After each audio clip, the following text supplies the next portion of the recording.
सनातन परंपरा वास्तव में ऋषि परंपरा है। ये ऋषियों को श्रेय है कि उन्होंने मनुष्य जीवन को भगवान से, स्वर्ग मुक्ति से जोड़ रखा है। ऋषिया दृश्य दृष्टार, ऋषियों को दृष्टा कहा। उन्हें दिखता है कि जीवन का सत्य क्या है। तो उन्होंने मनुष्य को, जन सामान्य व्यक्ति को उससे जोड़ने के लिए सुंदर प्रयास किए। बाल बुद्धि जो होती है वो खेल कूद को पसंद करती, सीधा दर्शन समझ में नहीं आता। इसलिए उन्होंने संस्कारों को एक समारोह का रूप दे दिया। तो जन्म की पूर्व से गर्भाधान संस्कार, गर्भ संस्कार, यहाँ से बांधना शुरू किया। और जहाँ तक लोग कहते 5 वर्ष तक मनुष्य के संस्कार बढ़ ढलते हैं, ये अंतर्राष्ट्रीय स्तर पर विद्वानों का मत है। तो 5 साल तक उन्होंने एकदम एक के पीछे एक झड़ी लगा दी संस्कारों की। उसके बाद तो फिर कम हो गए। तो उन्होंने जहाँ जहाँ मनुष्य के लिए एक महत्वपूर्ण गुण है, अभी जन्म नहीं दिया, लेकिन माता पिता सोचते थे कि जन्म कैसे बच्चे को देना, उसके लिए गुरु से परामर्श करते थे। तो गुरु उन्हें बताते थे कि इस तरह से तुम करो तो तुम्हारे बच्चे में ये गुण आएंगे। उसके हिसाब से वो करते थे। फिर जब बच्चा गर्भ में आ जाए तब फिर उसका संस्कार होता था कि अब माता पिता का रहन सहन, जीवन कर परिवार वालों का कैसा हो। तो उस संस्कार के माध्यम से वो सब चीज़ पर पहुँचा देते थे। फिर जन्म का, फिर नामकरण का, सब उन्होंने एक एक करके उस समय 5 वर्ष तक संस्कार हो गया। तो नामकरण आ गया, तो मुंडन आ गया, तो अन्नप्राशन आ गया। ऐसे लेकर के उस समय में एकदम एक के पीछे एक खाली नहीं छोड़ा। जो भी महत्वपूर्ण मोड़ आया उनमें उसमें संस्कार बना दिए। फिर तो उसके बाद एक पवित्र के बाद तो फिर विवाह, वो एक संस्कार पूरे जीवन में रह जाते हैं।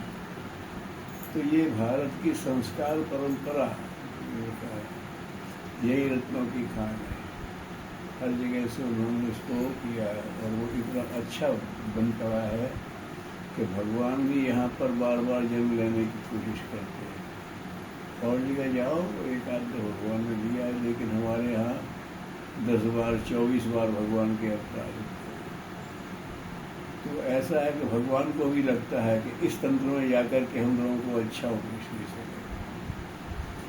तो व्यक्तिगत के लिए संस्कार और समूह के लिए पर्व। पर्वों में उन्होंने चारों वर्णों के लिए, ब्राह्मण, क्षत्रिय, वैश्य, शूद्र, इसके चारों के प्रधानता वाले पर्व सब मनाते हैं, लेकिन उनके लिए वो प्रधान है। तो श्रावणी पर्व जो है ये ब्राह्मण का पर्व है। इसमें श्रावणी उपाकर्म का विधान है हमारे यहाँ। कहानी उसके माध्यम से, एक समारोह के माध्यम से, अभी तक गुरुदेव से संक्षिप्त कर दिया। जो हेमाद्रि संकल्प बोला जाता था, पुराना देखा जाए तो उसमें मैं अमुक नाम का व्यक्ति फिर अपने परिवार की सब विशेषता उसमें बोलता, फिर अमुक स्थान में बैठा हुआ तो अपना देश के जितनी भी हमारी सीमाएं हैं भारतवर्ष की, सब तरफ का वर्णन उसमें आता है। यहाँ ऐसे इस तीर्थ की साक्षी में इसमें सबका एक तरह से आवाहन होता है। तो हमारे शंकर बोलते थे तो हाथ में लेके बैठते थे और फिर सभी तीर्थों का नाम ले करके, तो उससे ही पता पड़ता है हेमाद्रि शंकर से कि हमारा भारत का क्या वास्तव में विस्तार कर रहा है। वो लेकर के और तो उसको कहते कि अब हम अपने विकारों को दूर करने के लिए, संस्कारों को कहीं जो भूल हो गई हो हमारे ब्राह्मण जीवन में, उसका प्रायश्चित करते हुए उसको दोबारा न दोहराने के लिए और ये करते। हेमाद्रि शंकर पर्दे भी करीब 35-40 मिनट लग जाते थे, लेकिन उसमें पूरे उसका एक विराट रूप आ जाते थे। तो ये अब तो संक्षेप कर दिया, लोग इतना आस्था भी नहीं है, वो भी नहीं, लेकिन गुरुदेव उस थोड़े में ही सारे कह दिया कि भारत के सकल तीर्थ और उसके हिसाब से हम अपना करते हैं। तो ये ब्राह्मणों का है। ब्राह्मण अपने ये करता है कि हम अपना ब्राह्मण जीवन की एक ही विशेषता गुरुदेव कहते थे, प्रतिभा इतनी ऊंची कि भगवान से कह देगा तुम जन्म लो तो उसे भी मानना पड़े। प्रतिभा इतनी ऊंची, आवश्यक इतनी कम कि कुछ भी नहीं, अपने शरीर पर वस्त्र और भोजन क्या करेंगे। हम अपने समाज के लिए काम कर रहे हैं, अब हम अपने लिए खेती और ये करते फिरेंगे। किसी बेटी से 2 रोटी मांग लेंगे, खा लेंगे। ये भिक्षा थी, भीख अलग है। भीख अभावग्रस्त मांगता है, और भिक्षा जिसके घर मांग ले वो मानता आज हम धन्य हो गए। आज एक ब्राह्मण ने, एक संत ने हमारे यहाँ आकर के अपने निर्वाह के लिए दिया, हमारा जीवन धन्य हो गया। जैन उसमें तो जैन मुनियों में तो ये भी है कि वो हर घर से आज चलते हैं संकल्प करके कि हम इस परिस्थिति वाले से भिक्षा लेंगे, तो उस परिस्थिति का मिले तो ही भिक्षा लेते नहीं लेते। तमाम वैसे कथा में भी है। तो ये जो मनुष्य के अंदर जो है कि भिक्षा माने कि हमने मांग लिया तो धन्य हो गया। आज तो हमसे हमने भिक्षा कर ली, तुम्हारे भिक्षा करने आए, कहते थे अब प्रसन्न हो हम आज तुम्हारे भिक्षा करने आए। तो ये भीख अलग भिक्षा है। भिक्षा पात्र लेकर के वो करता था, तो इससे ही बात लेता। कहते हैं कि उन्होंने क्षत्रिय और वैश्य जो होते थे वो ब्राह्मणों ने मांगा तो फिर वो खाली नहीं जाना चाहिए। कहते हैं कि एक ब्राह्मण आया तो रघु ने सर्वमेध कर दिया था, राजा रघु ने सर्वमेध कर दिया था। और तब तक उन्होंने कहा वो सर्वमेध कर रहे तो गया, तब तक वो सब दान कर चुके थे। तो बोले तो मैं लौट जाऊँगा, तो आप तो सब दान कर चुके हैं। तो नहीं बेटा मैंने अभी नहीं विप्रवर अभी हमने धनुष्मान दान नहीं किया, अभी धनुष्मान भी रहा। तो वो आज सवेरे हम सवेरे क्या करो, बोले मैंने इंद्र की बहुत बार मदद की है, मैंने अपना सब काम कर लिया और इंद्र की मैंने बहुत बार मदद की है, तुम्हारे लिए उनसे मदद मांग लूँगा, मैं तुझसे मदद मांगी जाती है। और नहीं मानी तो मैंने जिस धनुष्बाण से इंद्र की मदद की थी उसी धनुष्बाण से उसको दंड दूंगा, पकड़ा जाऊँगा। कुबेर पर मैंने से कहूँगा नहीं तो कुबेर को मैंने कितनी दफे उनसे बचाया है राक्षसों से। ये उन्होंने सुना थे कि परंपरा रघु वो ये कह करके वो रथ पर ही धनुष्बाण दे के सो गए। तो कुबेर ने सुना, उन्होंने कहा इनने हमें ऐसे हाड़े मौके पे इतना वो किया, आज उन्हें मांगने आना पड़े। ये कथा तो उन्होंने रात को ही स्वयं वर्षा कर ऐसे धनपति हुआ करते। तो ब्राह्मण को जरूरत है वो किसी को देना तो होगा नहीं, तो उन्होंने कह दिया ले भाई ये तेरे लिए आया तो समझ ले। इस तरह का ये ब्राह्मण का जीवन होता है। ये ब्राह्मण कहते हैं ये जीवन होता था, अपने हाथ से होता था। तो गुरुदेव कहते थे कि उनकी प्रतिभा आवश्यकता कुछ नहीं, किसी का करना, अपनी आवश्यकता देख करेगा तो अपने लिए घूमते रहेगा। गुरुदेव का जीवन भी था तो उनका अपना कोई आवश्यकता नहीं, जो रोटी खा लेते थे उनकी भिक्षा थी अपने करने। तो ये जो है हमारे यहाँ तो ये गाय श्रावणी पर जो है उसके अपने ब्राह्मणत्व के का समीक्षण करके उन्होंने क्या हुआ, कहीं चूक हुई है तो उसका प्रायश्चित करके, उसको स्वीकार करके, उसका प्रायश्चित करके उसकी इष्टापूर्ति के लिए स्वीकारोक्ति, प्रायश्चित और इष्टापूर्ति। अब जो कभी रह गई वो कहाँ से पूरी होगी, तो वो करने का ये सब मिला करके वो होता था।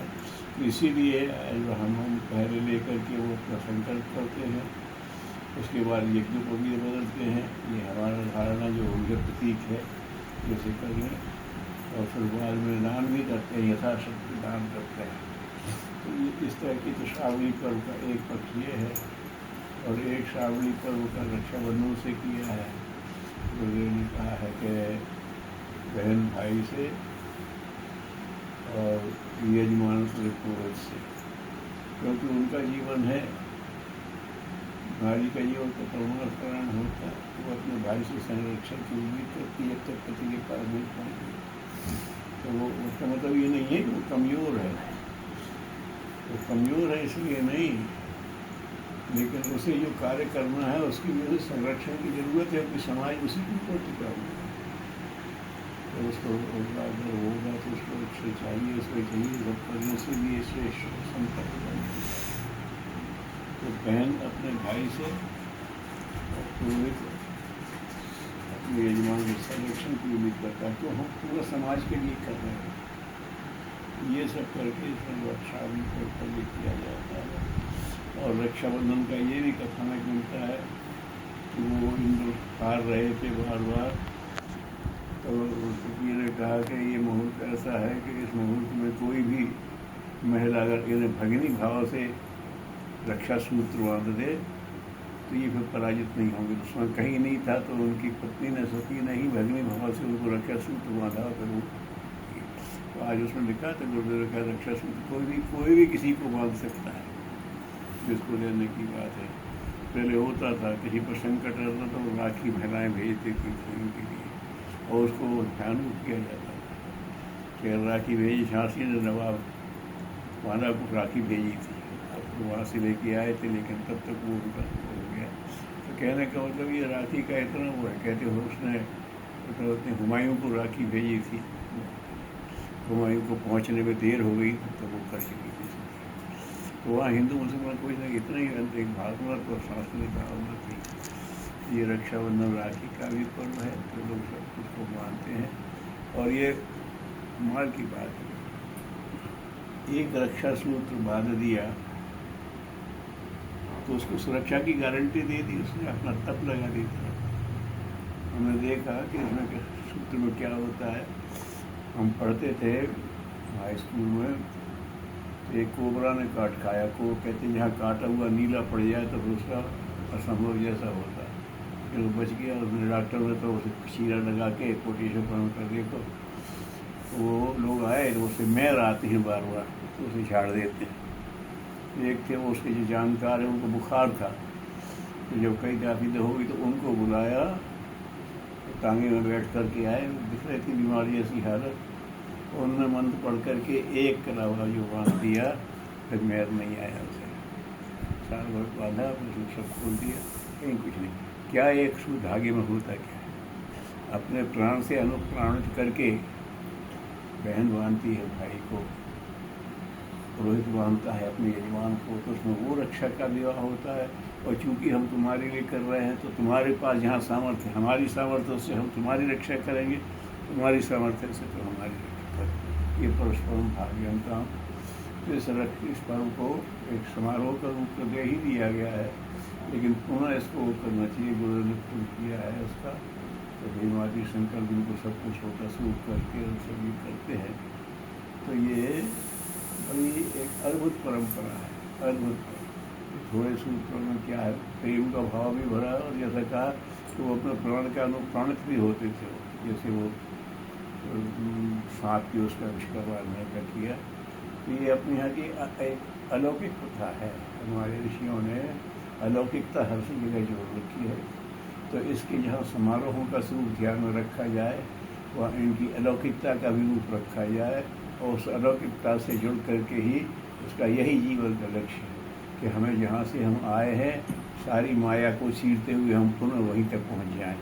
तो ऐसी भावना है। गायत्री मंत्र भी की गायत्राम जो बोलते हैं, जब शक्ति अब उतरती है प्रवाह तो वो सावित्री है, और जो उन्नयन होता है तो वो गायत्री है।